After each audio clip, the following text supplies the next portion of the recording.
Welcome to the After Talk. My name is Simon and I'm here with Arthur. What's up, guys? And today we have our first guest, Sid. Hello. Hi, how are you? I'm good. Thank you for having me. You're welcome. How are you feeling about being our first guest? It's an honor, actually, especially, I've never done something like this. So, Oh, really? Yeah. It's your first time? It's my first time, and it's my first time with you, so... Great. Perfect. Are you nervous? Nah, I got the nervous part of the day already over. Yeah, okay. Yeah. Let's get into it right away. So, what was the nervous part for you today? So today we had midterm exams in SDJ, so software development with Java. And yeah, it wasn't, the exam wasn't too important about the points, but it's just kind of the first big exam in this semester, in the first semester, so yeah. Yeah, it's like the first feeling about how the real exams work, right? Yeah, exactly. Like, I don't know, have you ever been to another college or is it your first time? I was in 2 other universities before. Oh, okay. So, So how did you get here? Yeah, it's I studied in Germany, studied biology first, and that didn't work out so well. So after 1 semester, I dropped out. And then I studied psychology. And I didn't drop out of that one because it didn't go well, but I dropped out to go to New Zealand. And after New Zealand, I kind of arrived here. Yeah, so. we will talk about your travels a lot, I guess. A little path from biology to computers. Yeah, it is. But actually, biology is not too similar to computers. But what I've been doing the past 5 years, so cooking in a kitchen, is actually kind of similar to programming. So that's really interesting. I thought you were going to say to biology. No, actually, it's not that similar to biology, but it's very similar to programming, which is really interesting. But I never realized that before I actually started studying here. I've only realized that after I've done that. Okay. I have a question. How do you like it in Denmark so far? Really cool. For me, Denmark feels like an upgrade to Germany in every way. So I haven't seen anything that I missed in Germany yet. Okay. Yeah, I would say I have the same feeling coming here. Definitely. I think it's the country is just very well established, and I think it's because of the size. I think it's a lot of things are not too complicated. Like I know that in Germany a lot of things are very complicated, a lot of bureaucracy and things like that that don't have to be the way they are. In Denmark it's just easier. Cool. Okay, so I would like to talk a little bit about your life. That sounded a little bit too deep. I want to know you. This is our first date now. This is our first date. Well, no, basically what interests me, like, I looked up your Instagram, obviously, and you've been to many places. You've been to many places. Could you maybe like tell to the audience what places have you been to and how did you get there? Or like, it started in Germany, right? Mm-hmm. You were born in Regensburg, is that right? I was born in Regensburg. Yes. I grew up in Regensburg until I was 17 or 18 years old. Then I moved out and I moved to Munich, the big city. So just to be clear, you finished your high school? Yeah. And then you just moved out? Then I moved out, yeah. Okay. Or, I kind of, yeah. I think I moved out like half a year before I finished. It was like a complicated thing. But yeah, and then when I actually finished, I actually still lived in Regensburg for 2 years. Yeah, 2 years. So after I finished, I actually, for 1 year, I was just, doing a lot of traveling, but not the kind of traveling that I did after, like holidays in France and holidays with the family. And then I was working as a dishwasher, first of all. And nice. Yeah, it was a very interesting experience, a good working experience. It teaches you a lot about life, that kind of job. And then after that, I studied in Regensburg biology and the university for 1 semester. And then after that didn't work out, I chose to study to become a chef in Munich. So then I moved to Munich. I was around 19 or 20 at the time. Yeah. And then I studied to become a chef. And during those studies, I kind of thought, okay, this is fun, but I kind of want to challenge myself intellectually a little bit too. So I started during my apprenticeship as a chef to also study psychology in university. And it was pretty cool. It was cool to have that kind of combination of, like working in the kitchen, doing physical hard work, but not so much mentally, especially as an apprentice. You're being told, if as an apprentice, if you think, you're doing it wrong. Job of an apprentice is not to think, but to do what you're told.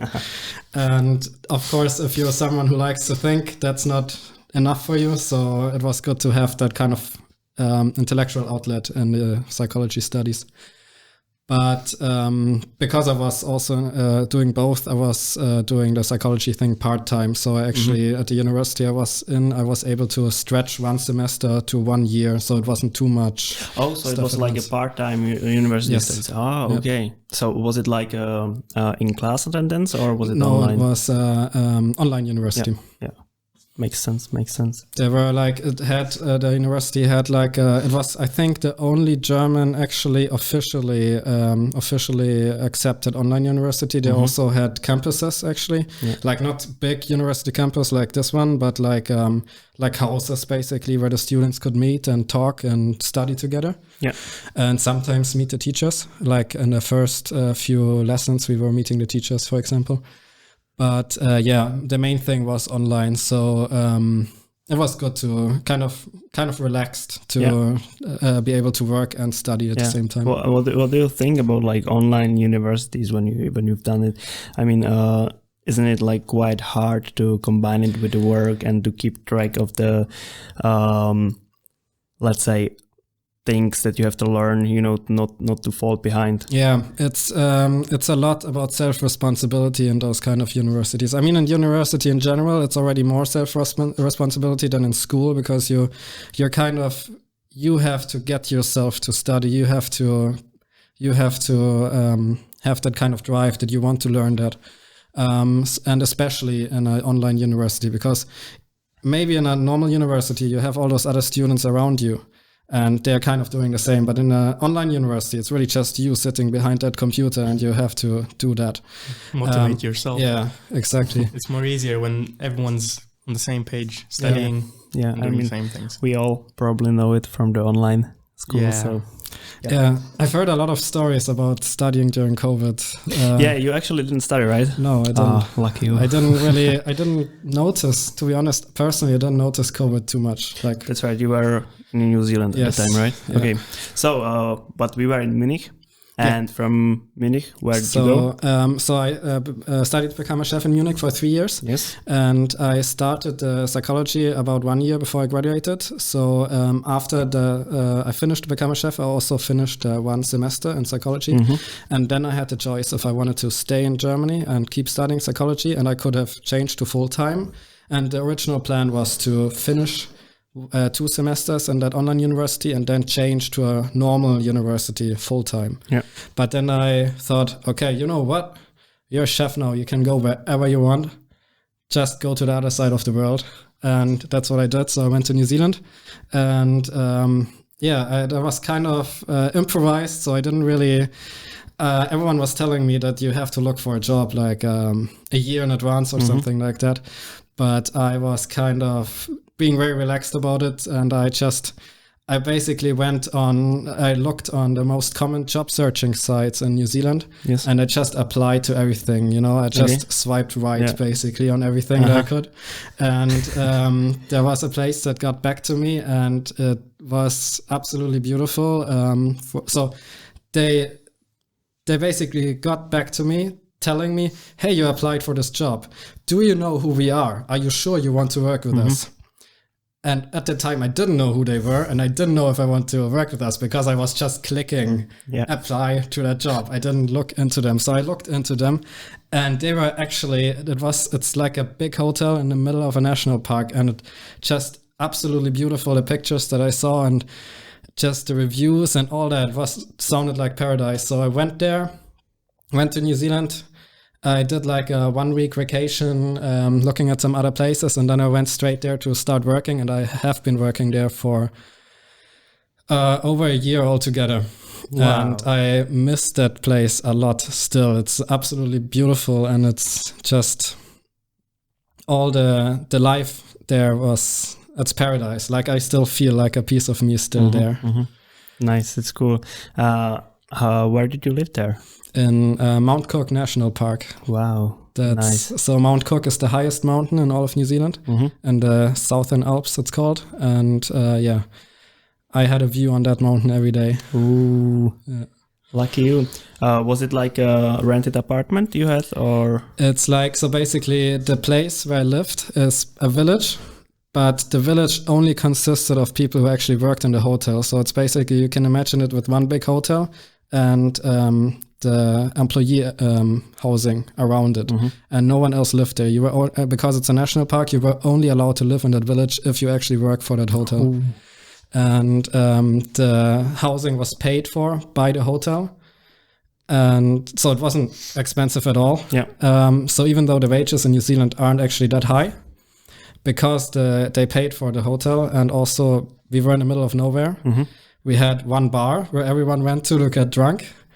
But other than that, we didn't have a lot of stuff to pay money for. So it was, even you could like save up a lot of money there. So basically like the accommodation was paid. And I assume you got a lot of food in the restaurant as well, right? Yes. So basically all money that you earn, you just kept. Like we spent the money on alcohol.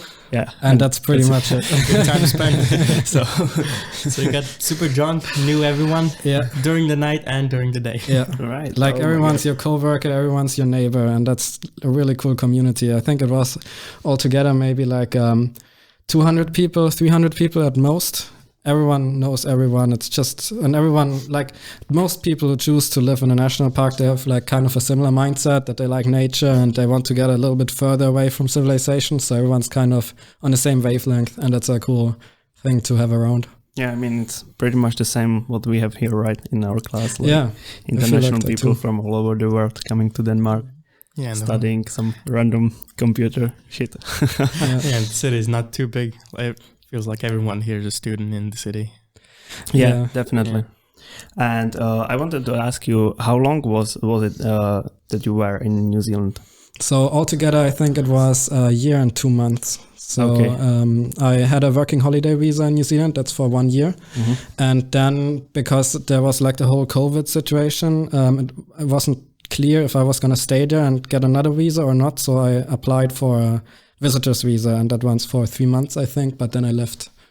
How hard is it actually to apply for a visa in New Zealand? I mean, at the time when I applied, it was really easy, especially as a European citizen. So that was like before COVID, right? Before COVID, yes. I applied for the working holiday visa, and that one's one of the more difficult ones to get. Visitor visa is even easier, or used to be at the time anyway. And I got the visa. That was funny. Like I applied for the visa, I got an email, and I thought, okay, it's like the email that you get to show you that they got your application, right? And I didn't look at it anymore. And like I waited a week, I waited 2 weeks, and I thought, okay, wait, where's my visa? I want to go. So I looked through the emails again, and I checked the email that I got when I applied for the visa. And it wasn't like a visa, like an email that showed me that I applied. It was actually the email that told me that I got the visa. So I got the visa on the same day. Did they send you to it like in PDF in the email as well? Yeah. Oh, really? Yeah. Okay, nice. I mean, it sounds kind of similar right now what happened with the bank. Yeah. I was waiting for like an email or something, that notification that a bank account opens. Yes. I called them today. Actually, we went to the bank first with Sid, and they said like, you call this number, they're gonna answer you. And I called them. They're like, oh, your bank account is open. I'm like, what? Yeah. What do you mean? I mean, like, I'm confused as well, because I recently opened my bank account. Like on Friday, I sent like signed documents to them, and I already can log into my bank account, and so I'm just wondering if it's like already working, or I have to wait for like some approval to start using it. So yeah. I mean, weird stuff. If it's there, you can use it. If the numbers are rising, you can use it. So, back to New Zealand. What is the most beautiful place in New Zealand that you have visited? If I would now go to New Zealand, what would you recommend to me? I mean, personally, I'm just so stuck to Mount Cook, so I would say Mount Cook. It's just an amazing, it's an amazing place, not just to live, but to visit. It's something that you must have seen at some point, because it's just, you have the mountains surrounding you, and it's like a valley between the mountains, and you feel like so small. And it's just, I know, it's beautiful. But what most people would also tell you is Milford Sounds or Doubtful Sounds, which in my opinion is it's not bad, but it's overrated, I would say. Something that was for me actually really nice was the national park in the north of the South Island. I'm trying to remember the name, but I can't right now. Never mind. But Mount Cook, definitely, you will not regret that. All right. And you went to Denmark straight after you left New Zealand, or? After New Zealand, so I got to know my now ex-girlfriend in New Zealand. She's from Argentina, and she had the opportunity, because Argentina has like kind of a contract with Italy, that because like I think after World War II or during World War II, a lot of Italians came to Argentina. So they had kind of a contract that anyone who had any Argentinian person who has Italian ancestors can get the Italian citizenship. So we went back to Europe from New Zealand to, first of all, visit my family for a little bit. So we went back around November. So we celebrated Christmas. And then in January, we went to Italy, where we've lived for half a year. Wow. Where in Italy? In Sardinia. Wow. Yeah, that was really beautiful. Fancy. And so did you work there as a chef as well, or did you just travel? I worked for a little bit for Caritas, so in a soup kitchen voluntarily. But I was getting unemployment benefit from Germany, which was felt like cheating a little bit. Getting somewhere else gets money. Yeah, nice. Right. But they knew that I was living in Italy. It was basically a thing where I told them I'm looking for a job in Italy, which is true. And they pay you as long as you're looking for a job. But because I was in Italy and I didn't speak Italian, I mean, my English isn't bad, but most Italians in that area at least don't speak a lot of English. Yeah. So when they see that someone does not speak Italian, they don't even consider you. So that's why I was working voluntarily for Caritas, because they don't really care if you speak English or not, as long as you can work. They're happy to have you. But because I was getting money from the government, I didn't have a lot of pressure to get a job. So I was basically just doing like a half a year vacation, going to the beach, getting to know new people, things like that. Cool. And after that, the Denmark came. Yes, after that, after a small visit to the family again, I went to Denmark. And so I got ready for the whole programming thing in Italy because I had so much time. I learned a little bit of Python and decided that's my thing. And how did you actually came up with the idea of starting programming after traveling the world and being chef and studying biology and the other stuff? Psychology. Yes. It was a lot. So my uncle, he works for Siemens in the artificial intelligence department. So I kind of I didn't really pay a lot of attention to the things he talked about when we were together, because for me, technology was always, I was more like a nature, real world kind of guy. So for me, anything that involved computers or math in general was like already way over my head. Not for me. Not me, definitely. 2 years later, computers.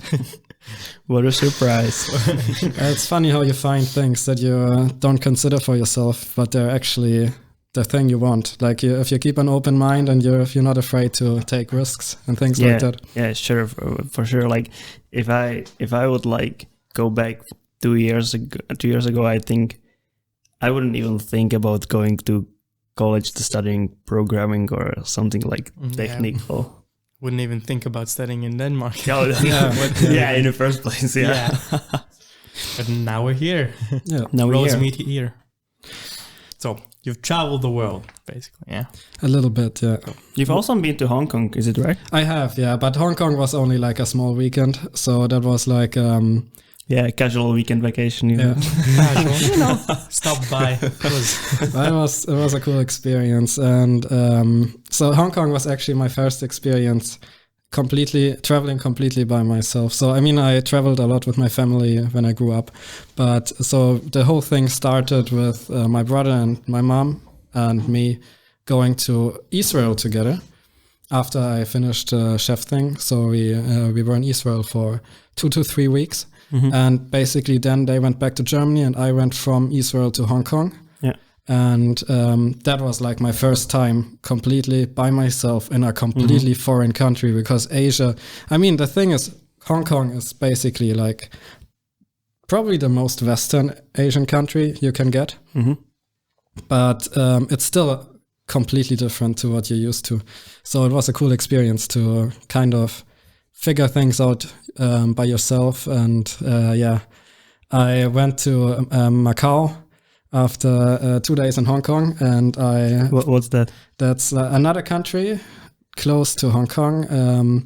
It's kind of the Las Vegas of Asia. Oh, it's nice. where all the Chinese people go to lose all their money. yeah, nice. What a place to go. But as they say, what happens in Macau stays in Macau. Yeah, for sure. Since you have traveled the world, or you've been to many places, is there something in Denmark that you find particularly? Oh my God, particularly. I don't know if it was right or wrong, but never mind. Weird about Denmark, or like any weird Danish? I forgot the word. Fuck yeah, you know what I mean. Weird Danish habits. Yes, habits. Yeah. Thank you. So something that was very, very weird for me at first were 2 things. So both of them is with Danish people about the weather. So first of all, they don't mind the rain. They don't care about the rain. That's right. Oh my God. Like, but I noticed that everybody who has been living in Denmark for a while doesn't care about the rain. And like me now, I start to notice that I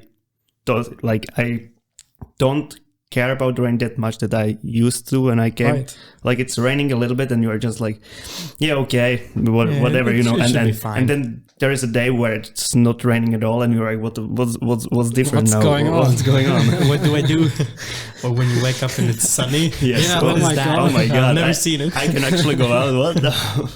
Yeah, except when it's heavy rain, then it's like, Yeah, no I think thanks. the thing is in Denmark, you have different kinds of rain that you actually, like when you're not used to rain, you have no rain or you have rain. Yes. But in Denmark, you have Oh yeah, that's right. no rain, very rare, or you have light rain or you have heavy rain, and light rain is most of the time.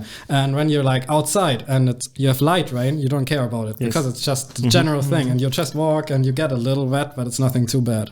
Only when it's like heavy rain, then you actually get your poncho or umbrella. I would actually divide the heavy rain in 2 other categories. Like there is the heavy rain when you care about not getting wet, and there is like the other extreme heavy rain where you just give up and fuck it, should be fine.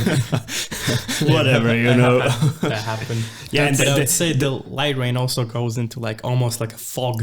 Oh It's like yeah, a fog sure. Yeah, going yeah. down, and it's like not heavy rain, but it's just like just small dot. At some point, it's rain. just wet wind, you know. Oh yeah, it's right. like That's it.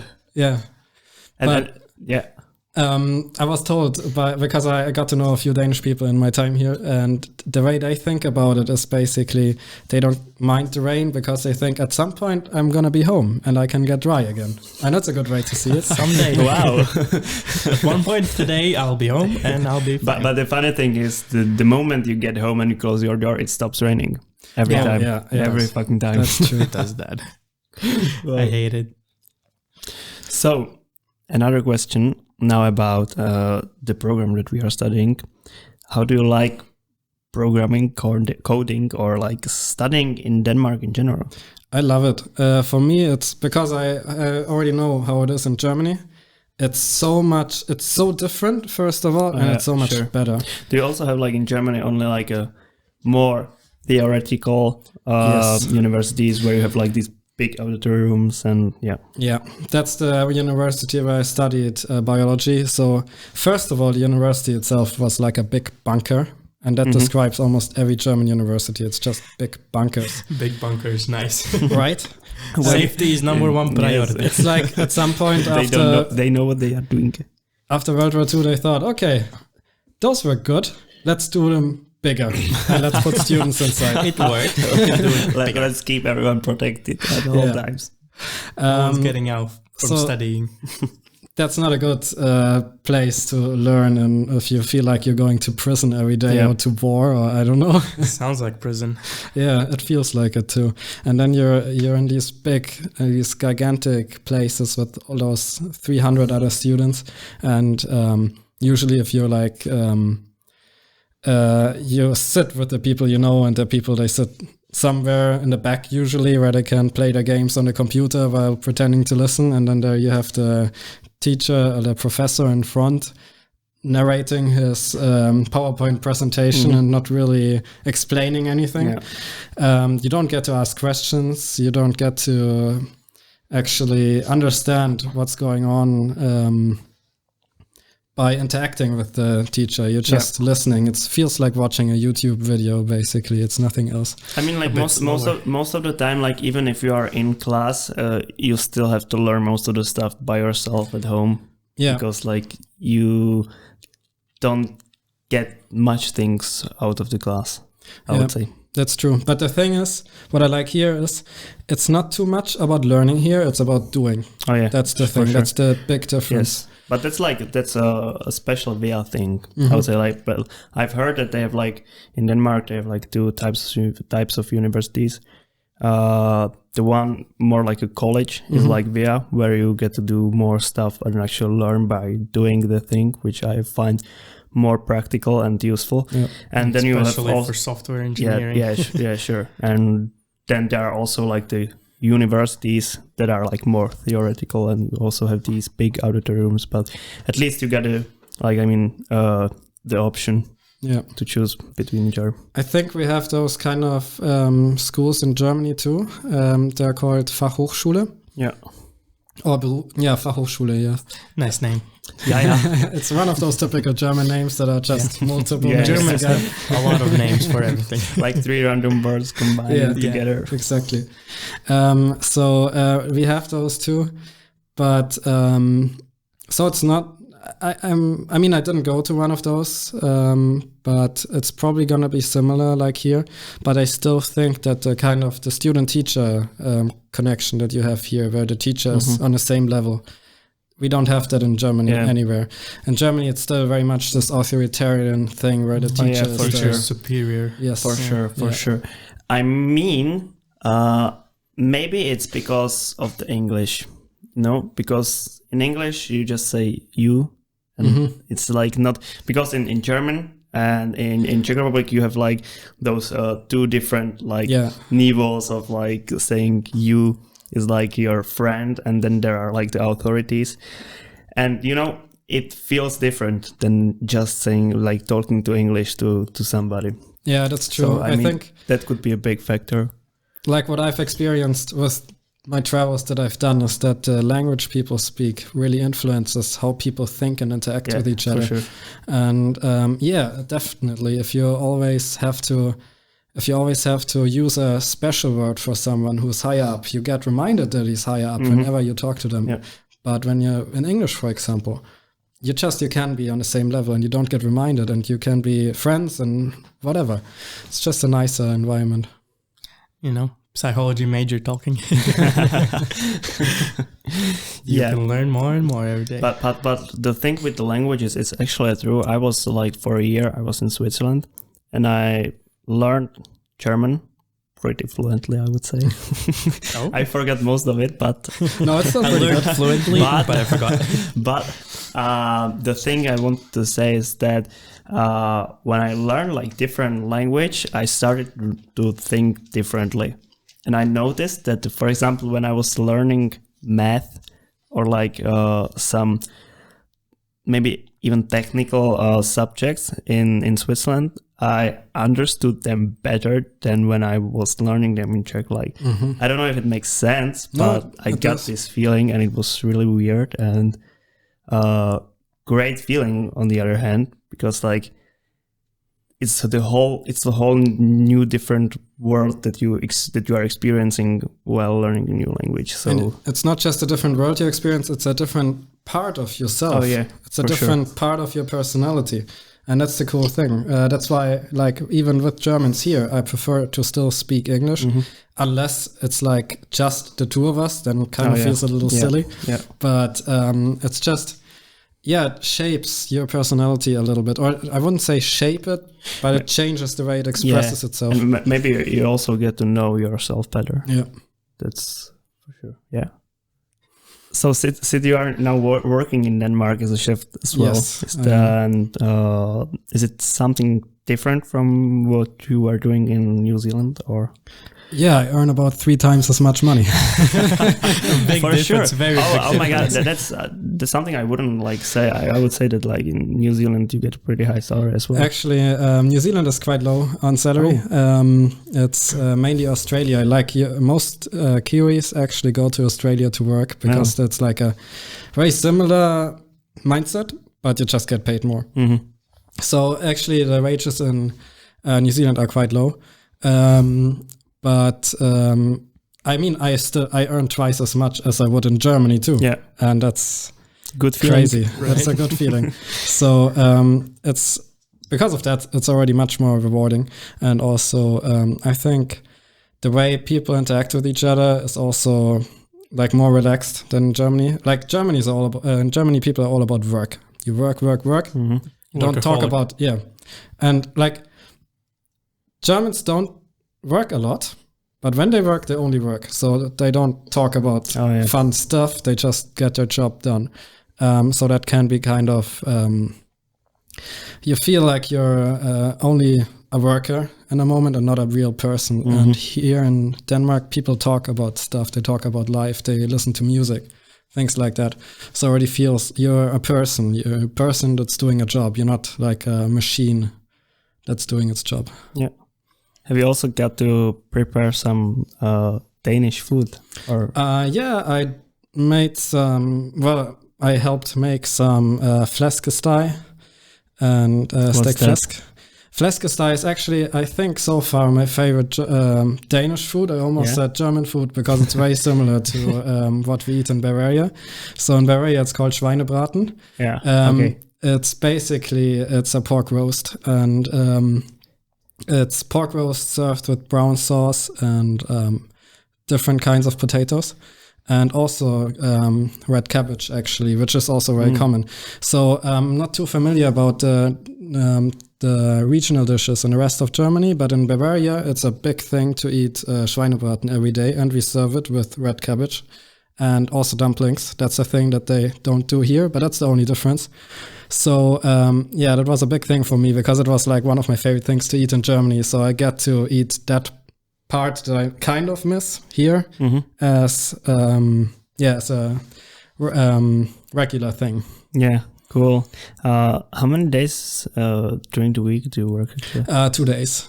That's not so bad. Efficient work week. Yeah. Like German. The cool thing is like my employer lets me kind of choose when I want to work and when I don't. So he let me write the hours. So what I did is like half a day on Friday. So right after university, I just go there and then I work all day on Saturday and I got 18 hours. So that's kind of cool because also my employer, he's from New Zealand and he actually found me through the place in New Zealand. Wow. So he has heard a lot about the hotel because it's like very well known in New Zealand. And I found that job not by looking for it. Oh, did they write you? Like, they messaged me because I made a post on Facebook that I was looking for roommates or an apartment to live in. And I was showing pictures of myself and I wrote that I'm a chef and if someone has like special nutrition, like vegan, vegetarian, I can cook something for them. And then he commented on that post that he messaged me. He wrote me a message, hey, if you're looking for a job, I can do something for you. It felt very weird to me because, I became a chef because it's easy to find a job. Yeah. But first of all, because of COVID, a lot of things closed down. So I thought, okay, I mean, I know that they're looking for chefs again, but I didn't know they were looking that desperately. You knew it's going to be easy, groups. but not that easy. Exactly. So I was kind of skeptical. If things seem too good to be true on the internet, you're kind of skeptical. But then I asked him, okay, should I send my CV to you on Facebook or per email? And he said, don't worry about the CV. I don't care about the CV. So that was like a second red flag. I thought, what is that job? So then I asked him, what is that job? Where do you work? And then he showed me the hotel. And the hotel is absolutely beautiful in the middle of, like, you know, the Beckholm Park here. Yeah. Absolutely beautiful. And I thought, what? Why am I getting hired for this? And eventually he told me something about New Zealand and told me that, Kiwis are everywhere. And then we talked about it some more, and turns out that he knew this guy who was working in the hotel I was working in. And because the hotel is quite well known in New Zealand, he had like a really high opinion of me because I worked for that. Yeah. And then I asked him again about the CV during the interview. Interview consisted of me saying hello to him and him saying, okay, so do you have questions about SU or the CPR number? Yeah. Yes, I do. Okay, this person will talk to you. Talk to that person for 5 minutes, came back. So, any questions done? Yeah, I'm all good. Okay, let's sign the contract. Nice. That was the job interview. Easiest job interview ever. Yeah, Man, so become a chef then. Yes, become a chef. If you want to achieve something in life, just become a chef. It's a ticket around the world. Yeah. That's at least... that's the main thing, I think, to become a chef. You have a lot of open doors everywhere. Is there actually a place you would like to go, or visit, like a country where, I mean, because you are a chef, you could probably like choose any country in the world to go to. So is there some special place that you would like to visit one day? To visit as a chef or just personally? That's hard. Yeah, let's say personally. Canada, definitely. I really want to go to Canada. I think so for me, Scandinavian countries, New Zealand and Canada were the top 3 destinations where I want to maybe live and get to know at least. Cool. Okay. So that's all for today, I would say. Yeah. Hope you enjoyed the podcast. Thank you, Sid, for coming. Thank you for having me. Last question. Yeah. Last question. What would be like a life lesson you could say? Oh, yes. Because you've traveled a lot. Yeah. How old are you, actually? A lot of things and you've been independent for a while. So what maybe a life lesson, like a small one or a tip? Yeah, I have a big one actually. So life lesson from older brother. Yeah, I'm 26 years old. My life lesson is to not worry too much, have trust in life, always expect the best, and smile at life, and life will smile back. Nice. Yeah, thank you very much. I have one more question. Oh. If there is anybody going to Bavaria, the place where you live, what's the meal they should taste? Oh, Schweinebraten. Okay, definitely. Schweinebraten. I will remember. It's home. And Weißwurst for breakfast. All right. Okay. And for dinner? Schweinebraten again. Okay. Nice. Okay. Thank you for being with us. Thank you for being our first guest. We hope that you enjoyed listening to us and get you in the next one. See ya. See ya.